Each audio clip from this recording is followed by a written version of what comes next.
ng lahat ng ito, hindi ba nakapagtataka? Bakit hindi sinasama si Martin Romualdez sa anumang investigasyon?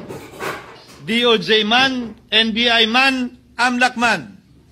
No ako po'y pinuntahan. No ako po'y dumalo sa imbitasyon ng ICI bilang resource person. Binanggit ko at tinanong ko din ito sa kanila. Ganito ba katindi ang kapangyarihang hawak ni Martin Romualdez?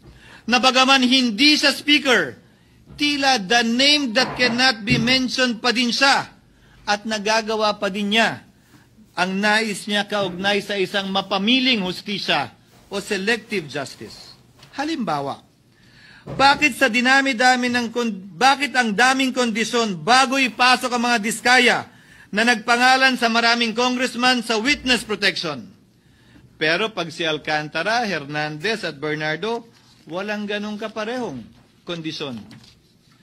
Bakit hiniling agad ang freeze order di umano para sa asset ng mga name drop na senador?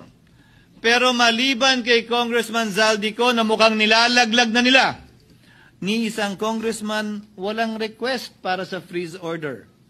Pagdating naman kay Martin Romualdez na dineliveran ng bilyong piso sa bahay mismo niya, ang sabi ay, quote, "We will work on it lang."